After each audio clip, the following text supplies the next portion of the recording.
হিন্দু ধর্মে একাদশী তিথি অত্যন্ত গুরুত্বপূর্ণ বলে বিবেচিত হয়। ধর্মীয় ঐতিহ্য অনুসারে একাদশীর উপবাস পালন এবং ভগবান বিষ্ণুর পুজো করলে ভক্তের সমস্ত ইচ্ছা পূরণ হয়। তো চলুন জেনে নিন এই ব্রত পালনের নিয়ম সম্পর্কে। ভগবান বিষ্ণুর আশীর্বাদ লাভের লক্ষ্যে বিজয়া একাদশীর উপবাস পালন করা হয়। প্রতি বছর ফাল্গুন মাসের কৃষ্ণপক্ষের একাদশী তিথিতে এই উপবাস পালন করা হয়। এটি ফাল্গুন কৃষ্ণ একাদশী নামেও পরিচিত। ধর্মীয় বিশ্বাস অনুসারে এই উপবাস পালন করলে একজন ব্যক্তির সমস্ত দুঃখ দূর হয় এবং তিনি সুখ এবং সমৃদ্ধিতে আশীর্বাদ প্রাপ্ত হন। তো চলুন এই বছর বিজয়া একাদশীর উপবাস কখন? 24শে ফেব্রুয়ারি সোমবার। একাদশী তিথি শুরু 23শে ফেব্রুয়ারি দুপুর 1:55। একাদশী তিথি শেষ 24শে ফেব্রুয়ারি 2025 দুপুর 1:44 এবং উপবাস ভাঙা 2025 সালের 25শে ফেব্রুয়ারি মঙ্গলবার সকাল 7:05 থেকে 9:24 মধ্যে। এবং বিজয়া একাদশীর পুজো পদ্ধতি। এই দিনে ভক্তরা পূর্ণ নিষ্ঠা এবং নিয়ম মেনে ভগবান বিষ্ণুর পুজো করেন এবং তাই খুব ভোরে ঘুম থেকে উঠে নিত্যকর্ম সেরে স্নান করুন এবং গঙ্গা জল দিয়ে উপাসনালয় পবিত্র করুন। এরপর ভগবান বিষ্ণুর মূর্তি বা ছবির সামনে একটি প্রদীপ জ্বালান।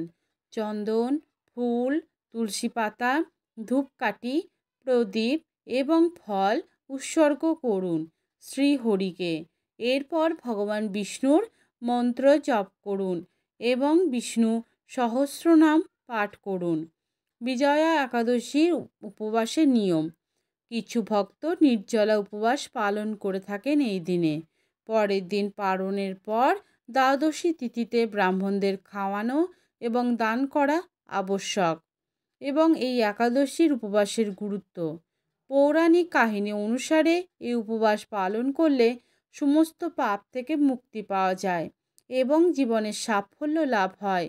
এই উপবাসটি বিশেষ করে সেই সব লোকেদের জন্য উপকারী বলে মনে করা হয় কোনো কাজে সাফল্য অর্জন করতে চান এবং যদি আপনি আপনার জীবনে সুখ এবং সমৃদ্ধি এবং সাফল্য চান তাহলে নিষ্ঠার সঙ্গে বিজয়া একাদশীর উপবাস পালন করুন এবং ভগবান বিষ্ণুর আশীর্বাদ পান।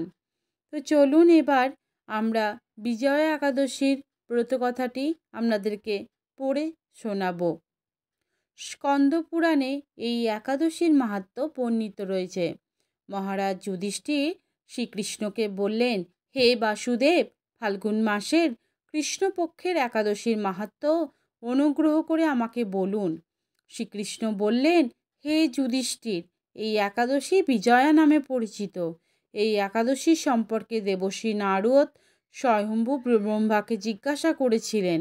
তিনি এই প্রসঙ্গে যা বলেছিলেন তা আমি তোমাকে বলছি। এই পবিত্র পাপ বিনাশকারী ব্রত মানুষকে জয় দান করে বলে এই একাদশীর নাম বিজয়া। পুরাকালে শ্রীরামচন্দ্র 14 বছরের জন্য বনে গিয়েছিলেন। সীতা ও লক্ষ্মণের সঙ্গে তিনি পঞ্চবটী বনে বাস করতেন। সেই সময় লঙ্কাপতি রাবণ সীতা দেবীকে হরণ করেন। সীতার অনুসন্ধানে রামচন্দ্র চতুর্দিক ভ্রমণ করতে থাকেন। তখন মৃতপ্রায় জটায়ুর সাথে তার সাক্ষাৎ হয়। জটায়ুর রাবণের সীতাহরণের সমস্ত ঘটনা রামচন্দ্রকে জানিয়ে মৃত্যুবরণ করল। এরপর সীতা উদ্ধারের জন্য বানররাজ সুগ্রীবের সাথে তিনি বন্ধুত্ব স্থাপন করেন। ভগবান রামচন্দ্রের কৃপায় হনুমান লঙ্কায় গমন করেন। সেখানে অশোক বনে সীতা দেবীকে দর্শন করে রামচন্দ্র প্রদত্ত অঙ্গুরীও তাকে তর্পণ করেন। ফিরে এসে শ্রীরামচন্দ্রের কাছে লঙ্কার সমস্ত ঘটনা ব্যাখ্যা করেন। হনুমানের কথা শুনে রামচন্দ্র সুগ্রীবের পরামর্শে সমুদ্র তীরে যান। সেই দুস্তর সমুদ্র দেখে তিনি লক্ষ্মণকে বললেন, হে লক্ষ্মণ, কিভাবে এই অগাধ সমুদ্র পার হওয়া যায়, তার কোনো উপায় খুঁজে পাচ্ছি না। উত্তরে লক্ষ্মণ বললেন, হে পুরুষোত্তম, সর্বজ্ঞাতা আদিদেব আপনি, আপনাকে আমি কি উপদেশ করব?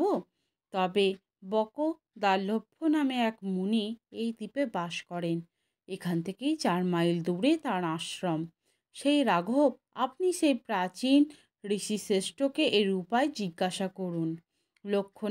লক্ষণের মনোরম কথা শুনে তারা সেই মহামুনির আশ্রমে উপনীত হলেন। ভগবান রামচন্দ্র ভক্তরাজ সেই মুনিকে প্রণাম করলেন। মুনিবর সেই রামচন্দ্রকে পুরাণ পুরুষ বলে জানতে পারলেন। আনন্দ ভরে জিজ্ঞাসা করলেন, হে রামচন্দ্র, কি কারণে আপনি আমার কাছে এসেছেন? কৃপা করে আমাকে বলুন। শ্রীরামচন্দ্র বললেন, হে মুনিবর, আপনার কৃপায় সৈন্যসহ আমি এই সমুদ্র তীরে উপস্থিত হয়েছি। রাক্ষসরাজের লঙ্কা বিজয় করাই আমাদের প্রধান উদ্দেশ্য। যাতে এই ভয়ঙ্কর সমুদ্র উত্তীর্ণ হতে পারি, তার উপায় জানবার জন্য আমরা আপনার কৃপা প্রার্থনা করি। মুনিবর প্রসন্ন চিত্তে পদ্মলোচন রামচন্দ্রকে বললেন, হে রাম, আপনার অভীষ্ট সিদ্ধির জন্য যে শ্রেষ্ঠ ব্রত করণীয় তা বলছি। ফাল্গুন মাসের কৃষ্ণপক্ষের বিজয়া নামক একাদশী পালনে আপনি নিশ্চয়ই সৈন্যসহ সমুদ্র পার হতে পারবেন। এই ব্রতের বিধি শ্রবণ করুন। বিজয় লাভের জন্য দশমীর দিন সোনা, রূপা, তামা অথবা মাটির কলস সংগ্রহ করে তাতে জল এবং আম পাতা দিয়ে সুগন্ধি চন্দনে সাজিয়ে তার ওপর সোনার নারায়ণ মূর্তি স্থাপন করবেন। একাদশীর দিন যথাবিধি প্রাতঃ স্নান করে কলসের গলায় মালা চন্দন পরিয়ে উপযুক্ত স্থানে নারকেল ও গোবাক দিয়ে পুজো করবেন। এরপর গন্ধ, পুষ্প, তুলসী, ধূপ, দীপ, নৈবেদ্য ইত্যাদি দিয়ে পরম ভক্তি সহকারে নারায়ণের পূজা করে হরিকথা কীর্তনে সমস্ত দিন যাপন করবেন। রাত্রি জাগরণ করে অখণ্ড ঘি প্রদীপ প্রজ্বলিত রাখবেন। দ্বাদশীর দিন সূর্যোদয়ের পর সেই কলস বিসর্জনের জন্য কোনো নদী, সরোবর বা জলাশয়ের কাছে বিধি অনুসারে পূজা নিবেদনের পর তা বিসর্জন দেবেন।